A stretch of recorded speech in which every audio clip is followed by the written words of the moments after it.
Hello everyone, तो स्वागत है आपका सर्विस तक यूट्यूब चैनल में। मैं आज आपको बताने जाने वाला हूं कि दरोगा के कंपटीशन कितना हाई लेवल का है, आपको कैसे तैयारी करना चाहिए। क्या आपको मार्क्स के बेसिस पे आपको फाइट करना है एग्ज़ाम में या रैंक के बेसिस पे।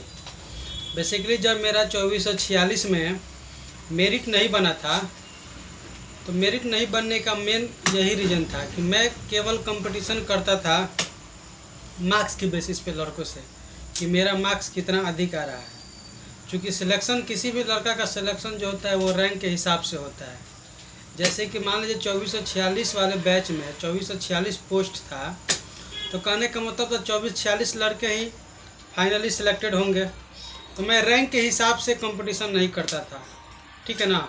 मैं सोचता था कि ज़्यादा से ज़्यादा कितना नंबर लाया जाए, ठीक है ना। मैं क्वेश्चन का डिफ़िकल्टी लेवल को नहीं जानता था कि कितना आसान पूछा जा रहा है या कितना ज़्यादा हार्ड पूछा जा रहा है। इस पर डिपेंड मेरा दिमाग फोकस नहीं था।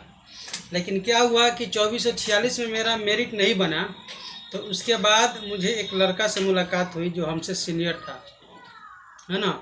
और उसका सिलेक्शन जो है वह इनकम टैक्स इंस्पेक्टर में हुआ था, CGL में, सेंट्रल गवर्नमेंट का जॉब में हुआ था, इनकम टैक्स इंस्पेक्टर में। तो उसका रैंक आया था। तो हमसे पूछा, मुझसे गाइडलाइन लेने के लिए गए कि बताइए आखिर कैसे तैयारी किया जाए, मेरा 2446 में मेरिट नहीं बना, ठीक है ना। तो बहुत सारे उनसे मैं मार्गदर्शन लिया।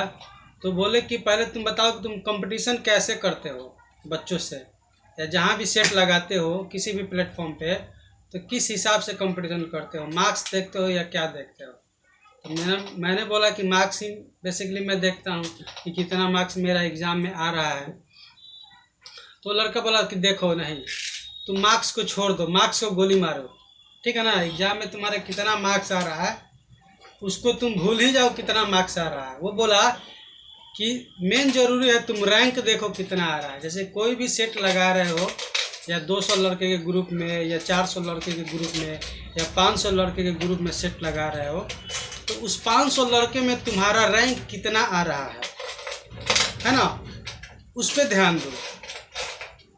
अगर रैंक जितना सीट है उससे अगर कम आ रहा है तो समझो कि तुम कंपटीशन में हो, वरना तुम कंपटीशन में नहीं, है ना। जैसे मैं मेंस की तैयारी करता था, तो मेंस में लगभग आपको 20 गुना रिजल्ट दिया रहता है ना। मेंस में कितने लड़कों का रिजल्ट दिया रहता है? 20 गुना लड़कों का रिजल्ट दिया रहता है। तो वो लड़का बताया मुझे कि 20 गुना है। तो फाइनली जब एग्ज़ाम जो देगा फिजिकल के लिए, फिजिकल एफिशिएंसी टेस्ट के लिए जो रिजल्ट देगा उसमें 6 गुना ही देगा। तो पहले तुम देखो कि मेंस में कितने लड़के एग्ज़ाम में पार्टिसिपेट हो रहे हैं, है ना। अगर जितने लड़के पार्टिसिपेट होते हैं उससे 6 से डिवाइड करो, है ना। यदि 6 से डिवाइड करते हो और जितना रैंक आता है तुम्हारा, अगर उतना रैंक के अंदर तुम्हारा रिजल्ट आता है ना, रिजल्ट आता है, रैंक आता है एग्ज़ाम में, टेस्ट में, तो समझो कि तुम्हारा फिजिकल के लिए कॉल आएगा, यानी फिजिकल में मेरा रिजल्ट होगा। जैसे कि मान लीजिए आपको सपोज दैट बता रहे हैं कि 20 गुना रिजल्ट दिया है, मान लीजिए 10 ही सीट है, तो 10 सीट है तो 10 का 20 गुना कितना हो गया? 200 हो गया, है ना। मान लीजिए 1000 लड़के, 200 लड़के एग्ज़ाम में पार्टिसिपेट हो रहा है और 10 सीट है ना, और 20 गुना रिजल्ट दिया है मेंस के लिए। तो मेंस में जो पीटी के लिए यानी फिजिकल एफिशिएंसी टेस्ट के लिए किसका रिजल्ट होगा? तो उसमें 6 गुना का रिजल्ट होगा। तो कहने का मतलब 6 से डिवाइड करके देखो, है ना, कि मेरा, जैसे मान लीजिए 6 से डिवाइड किए, मतलब 200 का मैं 6 से डिवाइड करूँगा तो लगभग कितना आएगा? 600 से डिवाइड करने के बाद जितना आएगा, जैसे मान लीजिए 100 में फिर 3 से भाग लगेगा तो लगभग 33, ठीक है ना। यानी 33-34 रैंक के अंतर्गत तुम्हारा अगर रैंक आता है एग्ज़ाम में, तो समझो कि तुम्हारा पीटी के लिए रिजल्ट होगा। और यदि उसको 20 से डिवाइड करते हो, तो 20 से डिवाइड करने पर कितना आएगा? 10 आएगा, यानी 10 के अंतर्गत तुम्हारा रैंक आता है तो समझो कि तुम्हारा मेरिट के लिए सिलेक्शन होगा। तो मैं उस दिन से जिस दिन ये लड़का ये बताया कि तुम रैंक से खेलो, रैंक से कंपटीशन करो, यदि तुम रैंक से कंपटीशन करने लगा और कितना पार्टिसिपेट हो रहा है लड़के एग्ज़ाम में, तो उसका डिवाइड के जितना एग्ज़ाम दिया है मेंस में जितना गुना, उसे डिवाइड करके देखो जितना आ रहा है उसके अंदर उसके आपका रैंक आ रहा है, तुम्हारा रैंक आएगा। वो लड़का मुझसे बोला तुम्हारा रैंक आएगा तो समझो कि तुम कंपटीशन में हो और तुमका रिजल्ट होगा तुम्हारा ज़रूर। तो मैं सेम उसी प्रकार मैं पढ़ता था, है ना। और जब भी सेट लगाता था तो मैं एनालाइज करता था कि मेरा रैंक आ रहा है कि नहीं असली में उतना, ठीक है। तो मैं उसी के हिसाब से अगर नहीं आता था तो मैं बहुत अच्छे से जितना भी क्वेश्चन गलत होता था एग्ज़ाम में, टेस्ट में, उन सभी क्वेश्चन को मैं क्या करता था, जो भी गलत होता था टिक आउट करता था। और उसके इर्द गिर्द जितने भी क्वेश्चन एराइज हो सकते हैं, जितने भी क्वेश्चन बन सकते हैं, उन सारे क्वेश्चन को मैं कहीं से या तो गूगल से या तो यूट्यूब सर्च करके मैं पढ़ता था। इसी प्रकार धीरे धीरे मेरा रैंक जब मैं टेक्स्ट बुक पर मारने लगा तो आप विश्वास नहीं कीजिएगा, मेरा रैंक टॉप 10 में आने लगा। नहीं, कभी 2 आने लगा, कभी 3 आने लगा, कभी 10 आने लगा, कभी 12, कभी 20, ऐसे ही मतलब फ्लक्चुएट होने लगा। लेकिन टॉप 10 में मेरा रैंक आता था जरूर। 1 नंबर रैंक मेरा कभी नहीं आया दरोगा में, मैं झूठ नहीं बोलूँगा, लेकिन 2-3 रैंक मेरा आ चुका है। 2-3 या टॉप 10 में या टॉप 50 में मेरा रैंक हमेशा आता था। तो मैं रैंक के हिसाब से खेलता था। जितना लड़का पार्टिसिपेट में एग्ज़ाम में पार्टिसिपेट में होता था टेक्स्ट बुक पे, मैं उसका एनालाइज करता था कि मान लीजिए कि जैसे 20 गुना मैं डिवाइड करके देखता था। जैसे मान 4000 लड़का पार्टिसिपेट किया तो पीईटी के लिए किसका रिजल्ट होगा, तो जो 20 से डिवाइड कर दीजिए 4000 में जितना आ रहा है उसके अंतर्गत आपका रैंक है, तो समझिए कि मेरा रिजल्ट पीईटी के लिए हुआ। तो मैं सेम इसी प्रकार से करता था। जितना पहले पार्टिसिपेट होता था टेक्स्ट बुक में उतना कर लेता था, उसके बाद 20 से डिवाइड करता था। अगर 20 से डिवाइड करके देखेंगे तो मेरा रैंक मेरिट के लिए बनेगा, है ना। अगर 20 से डिवाइड करके मान लीजिए 4000 लड़का टेक्स्ट बुक पे एग्ज़ाम दे रहा है, ठीक। अब 4000 लड़का टेक्स्ट बुक पे एग्ज़ाम दे रहा है, मेंस में 20 लड़का, एक सीट पे 20 लड़का का कंपटीशन है ना, यानी एक सीट के लिए 20 लड़के फाइट कर रहे हैं। तो 4000 लड़का एग्ज़ाम दे रहा है टेक्स्ट बुक पर, 4000 से हम 20 से डिवाइड कर दिए, ठीक। तो 4000 को हम 20 से डिवाइड कर दिए तो कितना आ जाएगा, 400-200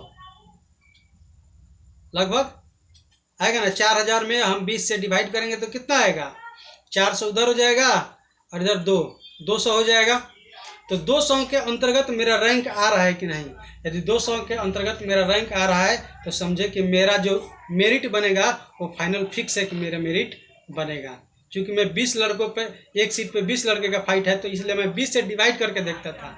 200 मेरा रैंक आया, 200 डिवाइड करने पाया रिजल्ट। अगर 200 के अंतर्गत मेरा रैंक है तो मैं समझता था कि मेरा रिजल्ट फाइनल पीटी के लिए भी होगा और मेरिट के लिए भी होगा।